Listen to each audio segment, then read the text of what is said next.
Eat regularly, reduce stress, exercise every day. Do the things you do to keep fit. It's Healthy Living on Dove Television, and it's to be alive once again. We'll always give thanks to God. Well, we'll come on this program, on any of our program on Dove Television. We appreciate God for giving us another life. I have a special guest here with us in the studio, but before I introduce our guest, if you're watching Dove Television for the first time, or you just tuned to this program for the first time, it's all about your health. Always here to give you information that's with your health, to help you build that healthy balance and lifestyle that you want. Also to exercise, eat the right food, eat the right food at the right time. All this and many more healthy living.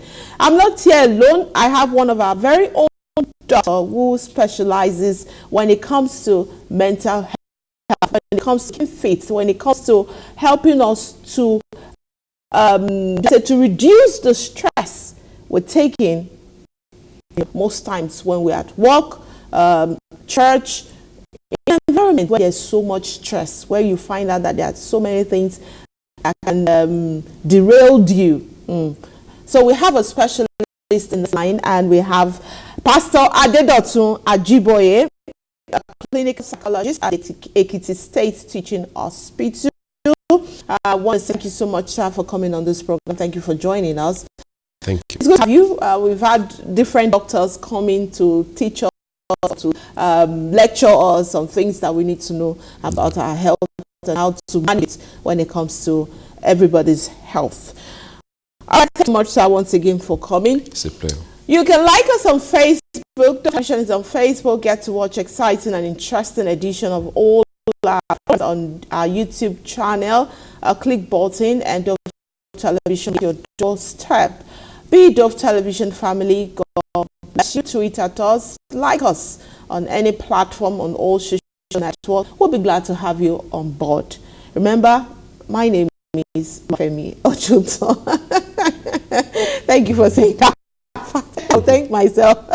All right, doctor, thank you so much for having on this program. It's good that you're always here so that we can learn more things about our mental health and how to be stable in our place of work, in church, in our environment. But before we look at this topic, we'd like you to please lead us in a short prayer. Thank you, sir. So we thank you because you brought us again. Thank you for what you have used this program to do in our lives. Accept our thanks in the name of Jesus. Amen. Lord, as we continue this program, we are praying that your presence will be real over this program. Amen.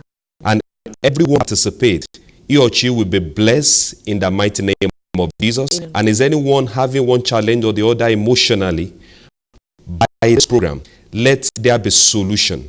Amen. And let there be recovery. Amen. Thank you, everlasting Father. Thank you, Lord. Because at the end of this program, we'll bring you all the glory. Amen. In Jesus' mighty name, we have prayed. Amen. Thank you again, sir. God bless you.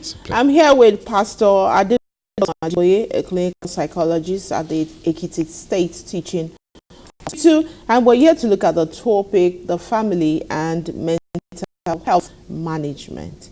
What is mental health?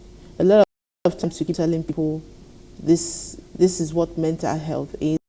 Some people would like to understand in simple language what mental health is and what are those things that could affect us mentally.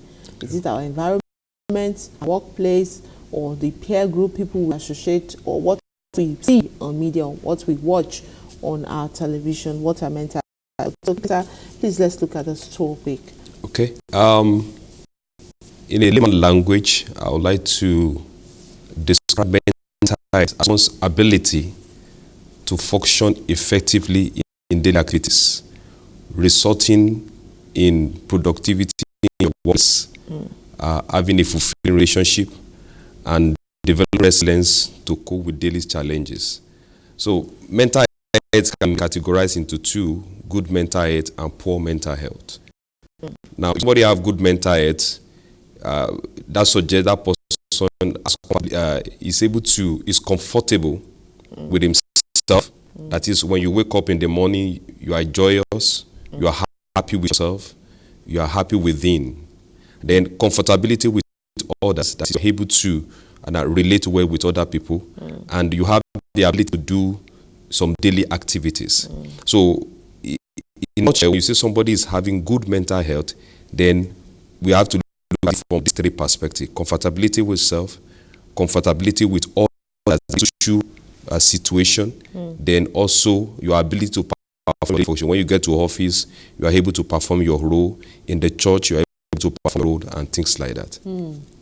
All right, thank you so much. Why do we have family in this case? What's the major role family is playing when it comes to mental health? Family is like the primary place for socialization, and there are a lot of things that family can do in preventing mental health challenges.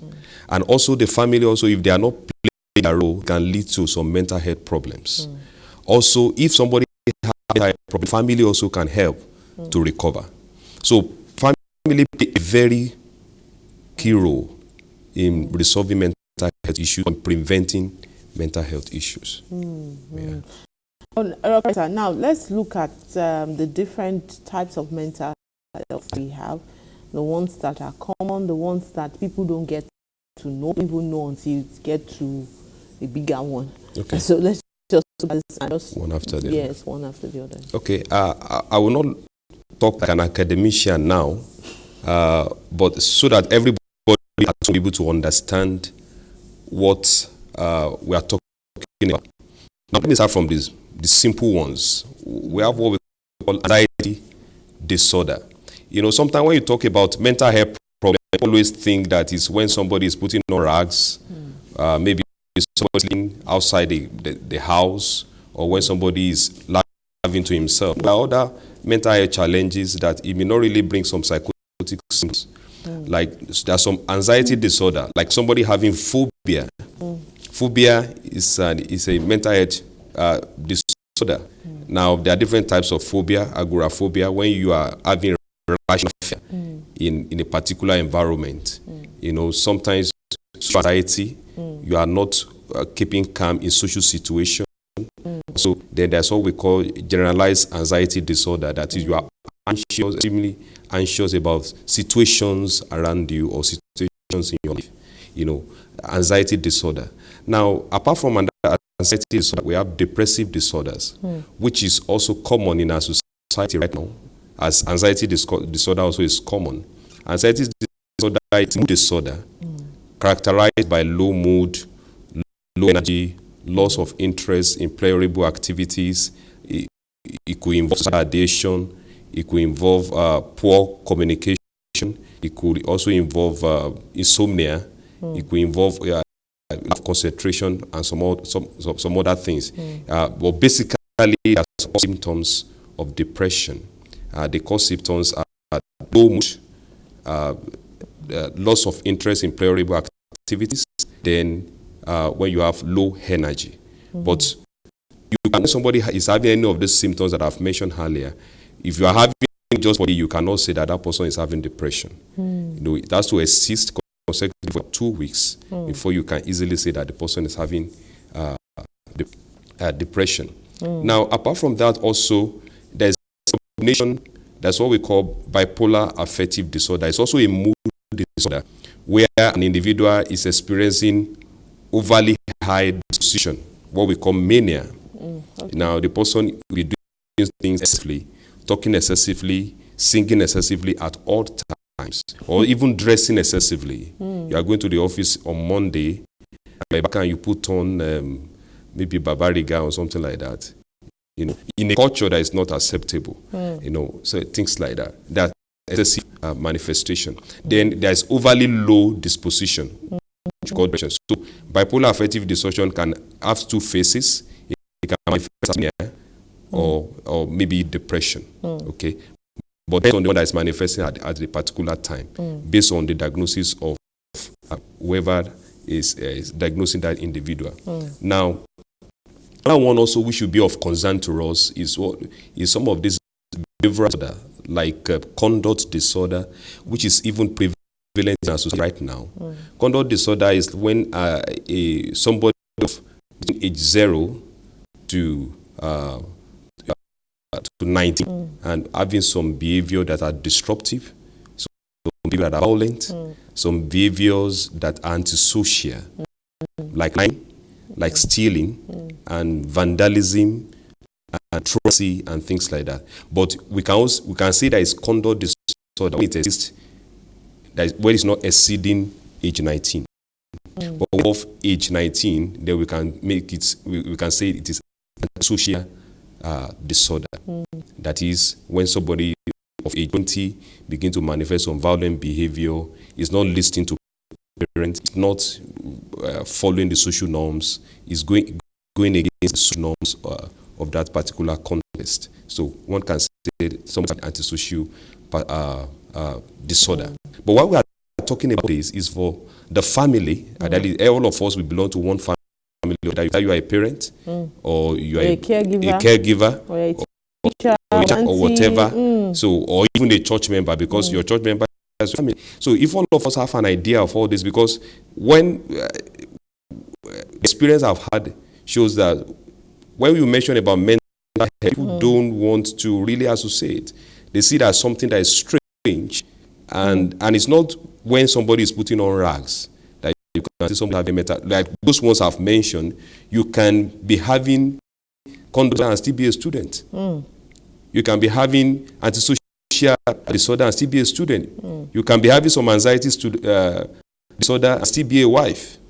Okay, in a house. But if you don't handle them, it can lead to some major problems. Apart from that, also there are some other mental health problems, like when somebody is having thought disorders, like schizophrenia. I've mentioned it on these platforms many times. So many times. When somebody begins to hear some voices and is telling you that he's hearing a particular voice, not when he's sleeping, in clear consciousness, and he's seeing some things, hearing something that's visual hallucination, auditory hallucination, and seeing something that other people are not seeing, that's visual hallucination. Then when somebody is also having some false belief, I'm the president of this country, when you don't even know the way to Abuja, so now that's delusion and things like that. Now that's thought disorder. Then apart from that, there's one also experience society which all of us will have to pay attention to. That's substance use disorder. It's ravaging a lot of young people right now. Okay. Like alcohol addiction, codeine addiction, cigarette addiction, or whatever. Any of the drugs of abuse. So when you look at all these things, but there are signs that show that somebody is using these drugs. Okay, and that's why families should pay attention to those signs of poor mental health. For example, now in addiction, when you have a child that has been doing well in school, and just all of a sudden you discover he's not doing well again, and a child that has been relating with you in the family before, you discover that he loves to stay inside his room, and he's always putting on perfume on his body all the time. Licking tom-tom every minute. I'm not saying that everybody licking tom-tom is abuse drugs, but sometimes you have to pay attention. They're using a kind of sunshade, this dark sunshade inside the room, and just so you can look at the eyes. Maybe the eyes is red and things like that. So parents should pay attention to some of these signs. If you have a child, and at the same time, we should be able to go and pick even somebody in secondary school, go and pick their bags when they come back to school, and notice if there are matches there, notice if there are lighter there, notice if there are some codeine inside the bag. It's your child, just pick the bag and check, so that we'll be able to calm this problem before it gets escalated. Now, apart from that, also, there are some cognitive disorders like dementia, which also is becoming prevalent in this society. At times, you begin to say that this elderly person is too aggressive, is not accommodating, but it could be as a result of dementia, or maybe he's not listening to people's instruction again. Somebody of 60 have the risk to having dementia, and dementia is something to do with your memory. It has something to do with your reaction. It can affect your thought process. So, and there's ability for you now to put your phone on the table when somebody is having dementia, even for the phone all around places, because there's a cognitive dysfunction in that individual.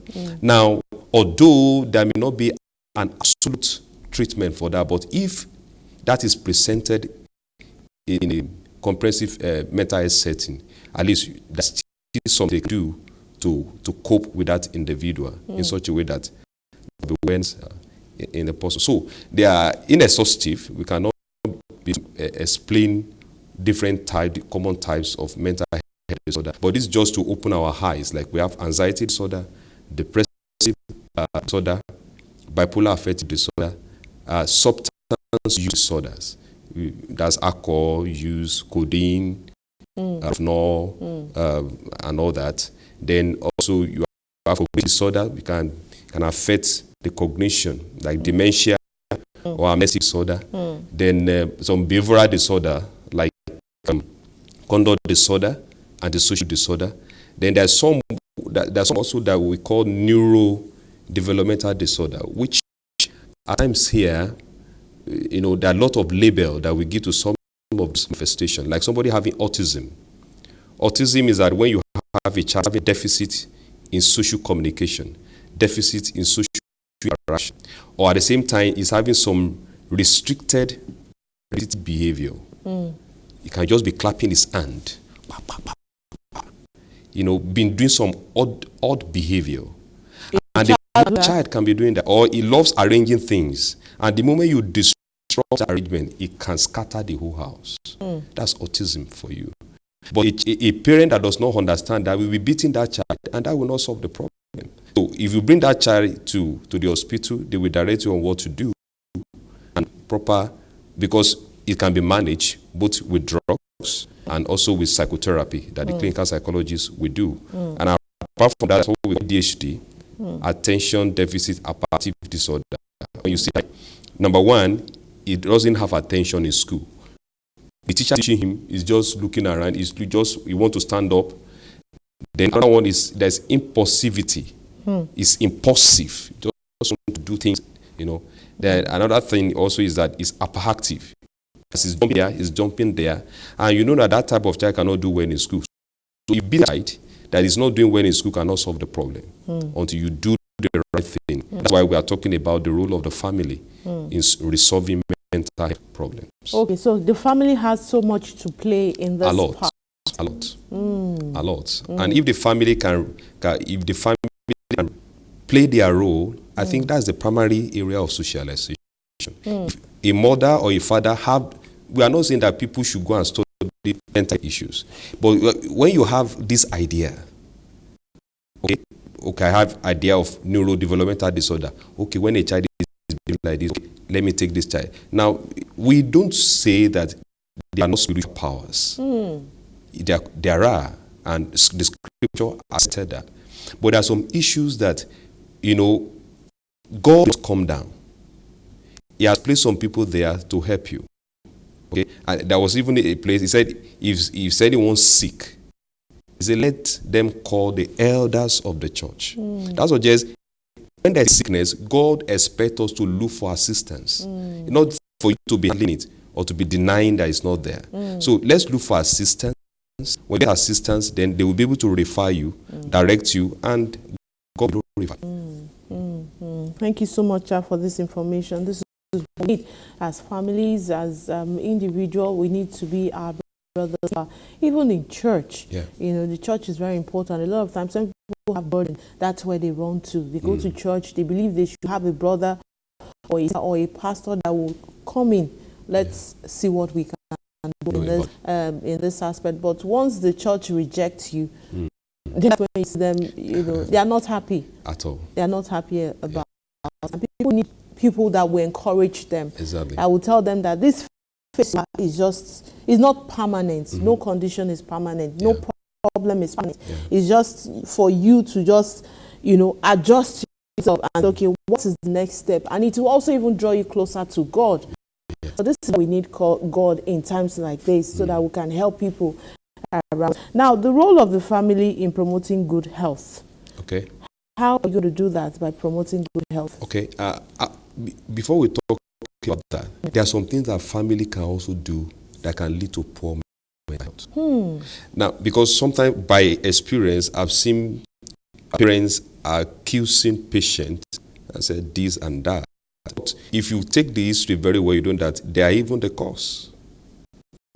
Now, though there are some that the parent may not be able to explain. For example, now the genetic aspect of mental illness. When somebody is having depression, it could be genetic.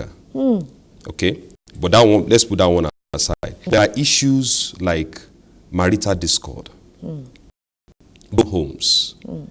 When there's broken home, there's possibility for that raise in that broken home to have some anxiety disorders, to have some disorders that may distort the thought process and some other things like that. Okay? Then when there's a sibling rivalry, you are appreciating a child more than the other. You neglected a child more than the other. Then that can cause sibling rivalry, and it can begin to affect the one that you are not paying attention to. And say, okay, it's like mommy does not like me in this house. And that it can lead to withdrawal, and can lead to some thoughts, which is negative. Also, the deprivation physically, deprivation financially, deprivation emotionally. We are in the system of globalization, whereby parents can travel to come back. Yeah, the only thing you are just saying that I give them money, they are in the best school, but that's not it. We should be able to have emotional interaction with our children. We should be able to live with them, have close relationship, not just talking on the phone. Let them see their face when you are talking to them. Are they really understand what you're saying? So that when you begin to see some deviant behavior, you begin to you may even be the cause of the deviant behavior, because you are not at the stage of development to instill some values into them. Okay? And at the same time, that we call I express emotion. Although this one now comes, somebody has already have mental health challenge and he has recovered. He has gone back home, but you are manifesting some behavior that person back to hospital or to relapse. For example, it involves three things. I express emotion. It involves critical comment. For example, now somebody just came from the hospital and you are just saying that maybe you just misbehave. Anybody can misbehave. Misbehave and just say, could it be that problem is coming back again? You are patient. Again. Or it's not something has come, the illness has come back again. Critical comment. When you speak like that to somebody that just recover, you may bring that person back again. Another one is what we call over-involvement. Somebody just came from the hospital, he has recovered, and you want to sweep the floor. You want to wash clothes. No, don't wash your clothes. Just go and be sleeping. Just go. So the person with, am I so redundant? So this illness has caused me some harm. I can't do anything again. That can make that person to relapse. So the family should be very careful. And the third one is hostility. When you are just getting aggressive at the person because you spend a lot of money in the hospital, maybe because the person is into addiction, now recover, and anything, even though he has good intention, he just says, please, this is what I want to do now. I'm sorry for what I've done. I'm going to take those codeine again and Rofno or whatever. You say, down, I don't want to listen to you. You this addict. You know, when you've killed the morale of that person. You kill the morale of that person. The confidence of the so person. the family have a key role to play in resolving mental issues in our society. It's something that all of us should do. A person or mental health professionals, the psychiatrists and the clinical psychologists, medical social workers, they can do just about 10%. Yeah, because they will apply the drugs, psychotherapy and all that. But the person will not stay there forever. The habitat is the home. If you take fingerlings from the water, you know what happens to that fingerlings? It dies. So the home has a key role to play in resolving mental issues in our society. All right, thank you so much for this information. Family is the key, and one the family is unite together. Definitely, it helps the children. Even when parents are happy, it tells on the children. You can see their behavior, their smile in relating with other people. You know, when a child is coming from a home whereby in the morning you have to punch the mother, you have to insult her, or when that child comes out, the first what will come out from that child, you'll be surprised. So that's what my dad said to mom every morning. Every morning. You know, so as parents, we have this important role to play in the life of our children. When we'll come back, we're on a short break. When we'll come back, we have Pastor Adedotun Ajiboye still here with us in the house on Healthy Living. We're coming back, and after that, that's when the phone lines will be open up for everyone to please call us and tell us your name, mute the volume, reduce the volume, lower the volume. Whatever you want to do on your volume, please, you just have to do it after this break. We'll be right back.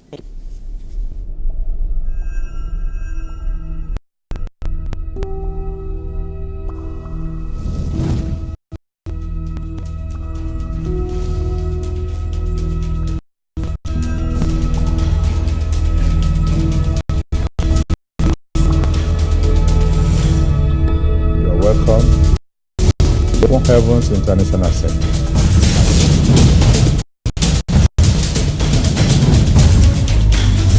I believe that what you see and hear here will arouse your faith and your life will never remain the same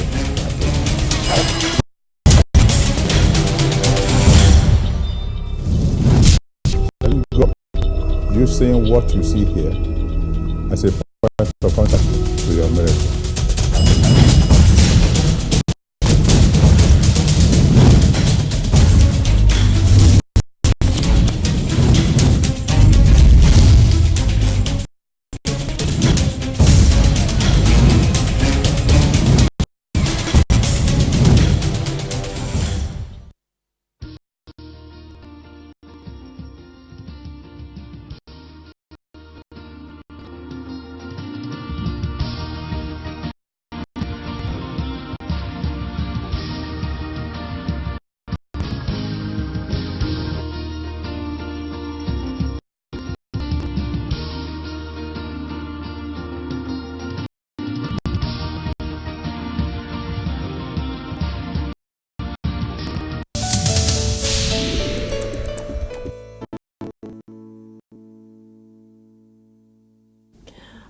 Welcome back to Healthy Living on Dove Television, and we have our pastor here in the house looking at the family and mental health management. We've talked about the family a lot, that the family needs to stay connected, family needs to stay closer to one another. Your children, you need to, as much as possible, be their friends and get close to them, relate with them, talk with them, chat them up.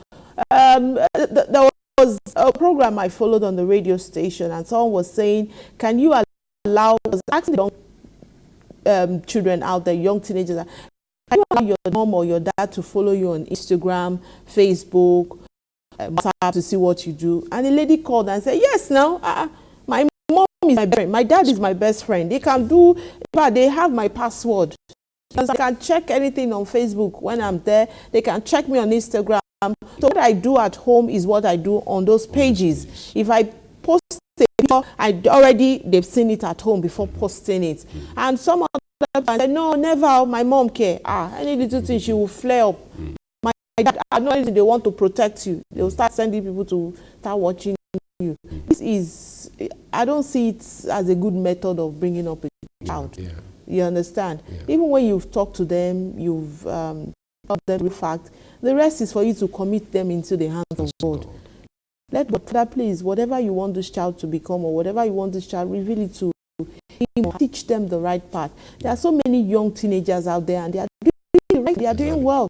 You understand? That's to show that these ones, that these parents can do, they've helped them. The rest, they commit it in the hands of God. You know, so I've seen a case whereby somebody said the mom keeps accusing her. All the bad things. The son came home one day and said that, Mommy, you're accusing me wrongly. But if you keep on with this attitude of yours, I will go ahead and follow those bad things.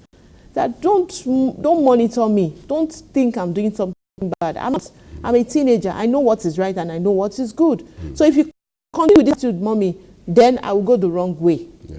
The mother just quickly dropped from, all that. And she said, the son is not, I'm the one even giving myself this hypertension. I'm the one giving myself trouble. Fear of the unknown. Thank you, sir. Please, the phone lines is open up for you to call, but remember that the message scrolling mutes the volume for those of you that want. Reduce the volume. Turn it off. And don't listen to your television. While you do this, there are so many people that hear your question. There are so many people that want to hear what you're about to say on this program. So please, let's help ourselves. Let's help those of us here in the television studio. Mute the volume. Reduce the volume. Lower the volume. Turn the volume off. All the language I need to speak out here. Thank you so much, and God bless you. You can also send us SMS and be part of this program.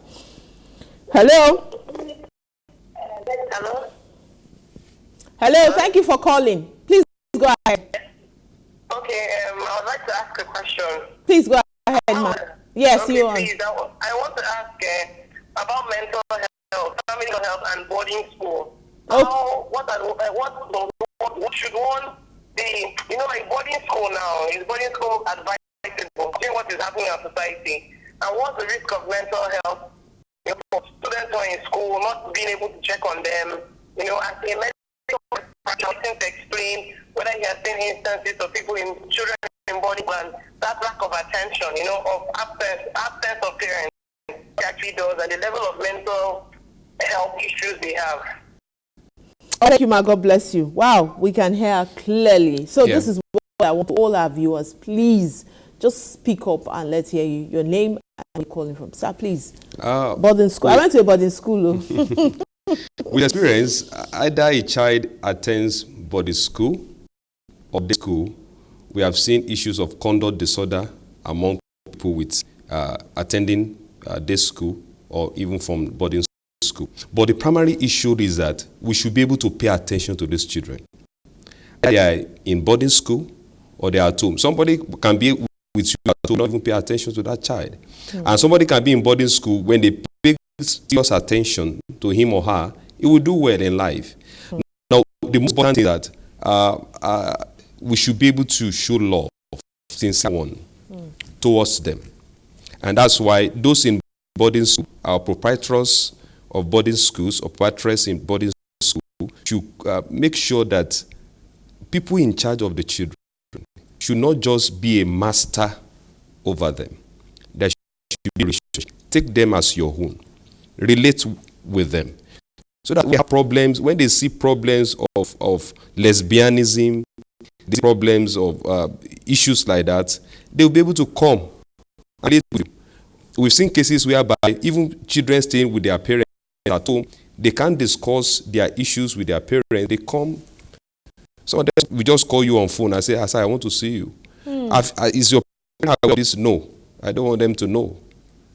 So we should be friends with our children. Let's relate with them so that they can confide in us and be able to resolve their problem. So mental health issues can emanate from body school. It can also emanate from people attending. It depends on the home environment. It depends on the environment where that child is reared. I went to boarding school, I can testify to this, and my daddy comes every weekend to check on us. It's not visiting day. Yeah. You will hear the man will say, your daddy is at the door.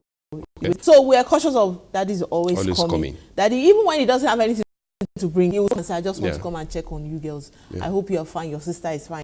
My parents are always, my dad especially is always coming around to check. So that also put us in check that we have to be on our best behavior and all that. When it comes to, remember, if you lie, Jesus is watching. If you do, so that fear has always been in us.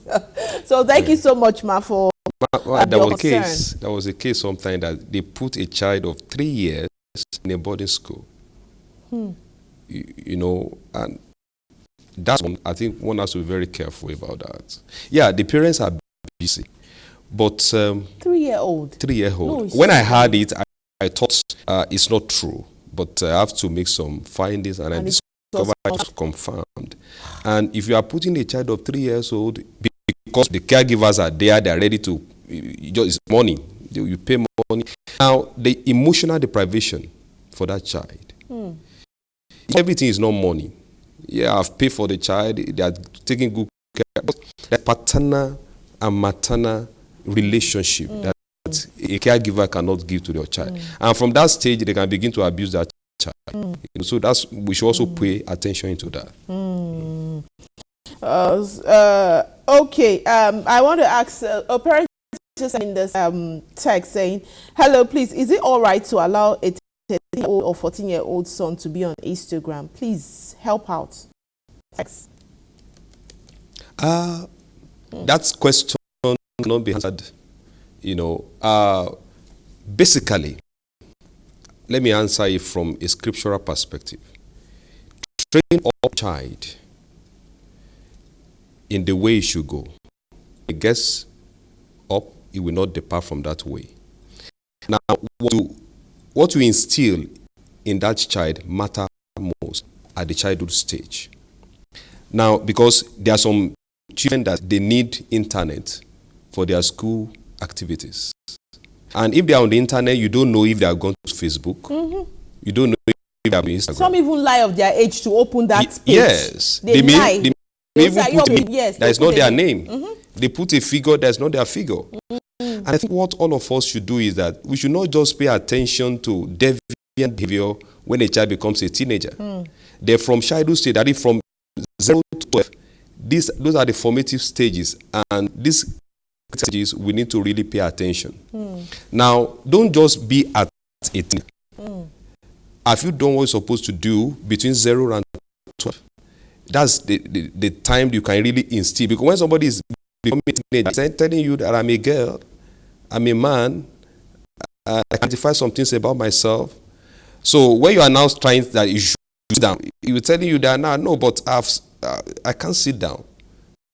And that's why some teenagers, reacting against their parents' way. But if you have instilled this information, because sometimes I remember when I was young, when they would not even ask me to go and be fetching water.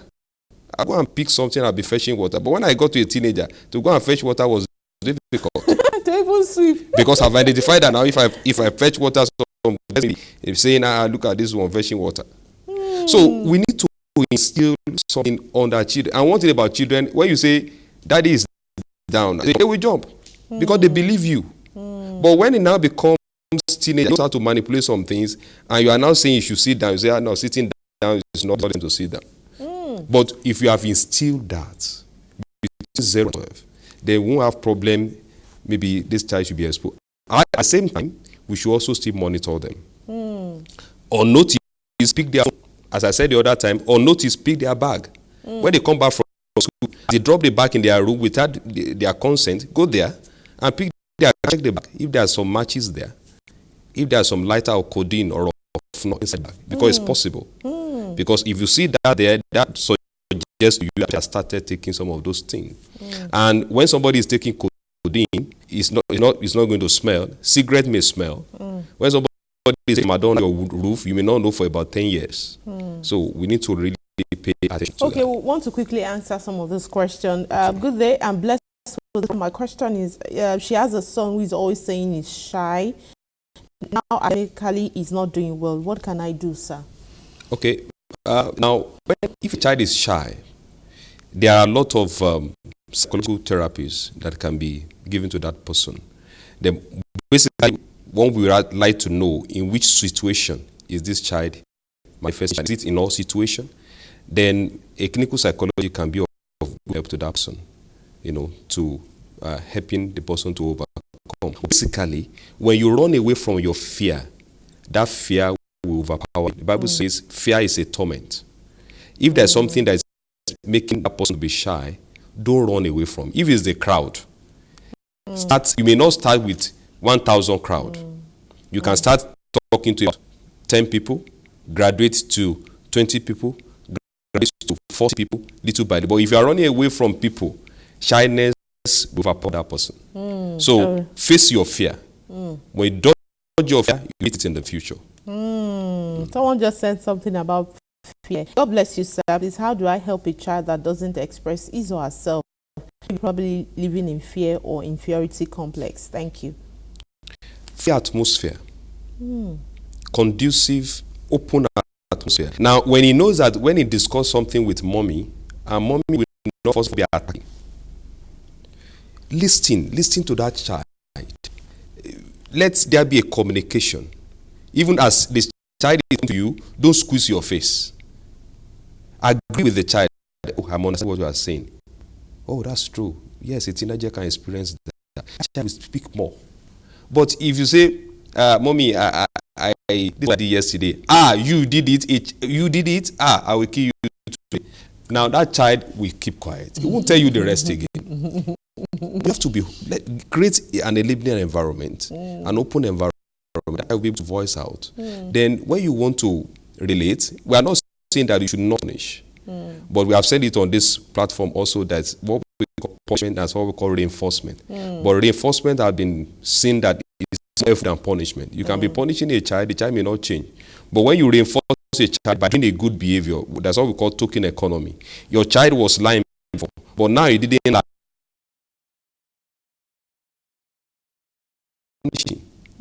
You know, when you punish a child regularly, you come to a child and say, okay, mom, you just give me 5 strokes of the cane, and that's all. They continue to do. And sometimes you also encourage them with some few things, like all these little drink. Even, exactly. You blend vegetables for them. So once you find out that their interest is in that. You say, if you don't tell a lie, today we'll go to Emmanuel Park. Exactly. They are even the ones that want to come and tell you everything that's happening. You promise Emmanuel Park. Yeah. If you don't tell a lie, I'll give you this. Once you're back, mommy, welcome. They will be the ones to come and tell you what is happening in the environment. Praise be to God for our children. Apart from children, can poor health management affect parents? And if yes, how can this? Yes. We have seen children abusing alcohol because their dad is an addict to alcohol. So there's a relationship between when the parents having poor mental health. It can also affect the children. And that suggests all of us should take care of ourselves. Okay? Now, we have seen cases whereby parents are having depression and the children also having depression. It could be genetical. And we've seen cases whereby there was a problem in home because the wife is having anxiety disorder and the husband was beating her all the time. That also affected the children. So everybody should be able to pay attention. As you are paying attention to the children, pay attention to yourself. Are you beating these children because you have aggression problem? Are you beating these children because you are not paying attention to the details in them, or over judgment, or things like that? So we should look at it from the different angles. Hello? Hello, good morning. All right, please, your television, we can hear the dog talking and while you're speaking to us. Please reduce the volume of what we said, mute it and put your call through to us. Thank you so much and God bless you. Sheifumi from Ogun State, please, what's the cause of anxiety disorder and how to prevent it? Quickly, sir. The environment where you are reared, where they not show you, bring about anxiety disorder. If you have parents that are always at you, nothing wants you to keep still, always looking at your negatives. They see your positive, but they don't even appreciate that. But they are always talking about your negative every day. And when that is coming, all of you run into the room and always carrying cane and things like that. So a conducive environment will make somebody to be calm. But once the environment is somehow, then what is happening of these insecure places, like the issue of Boko Haram, can also bring about anxiety.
of the children. She throws something at them, whatever is her hand, she throws at the children. Not even asking questions on what happened. She just throws something at them at all times. She gets very aggressive. I don't know what to do about that. Okay, sir. There's something you can even Google it. That's what we call anger management. But you may not to apply it because you are the husband. In the health world, you don't treat, a medical doctor does not even treat his wife. Sometimes, and a prophet is not honored in his own house. So, look for a mental health a center that is comprehensive, and there's what we call anger management. It can also be run on that child. And scripture has also on the wife. On the wife. Yeah, she throws anything. She throws things when she's angry at the children. Yeah, because when it's now not just one time, because if you get what this man is saying, it has been a regular habit. The wife may not even know that there's a problem. And that's why we are talking about family mental health. Now, you are the closest person, and thank God this man is identifying that problem. Now, the way the man can help them, the wife, is that when they are there, maybe when they are about to sleep, I discovered that you threw things on these children. Can we just talk about children management?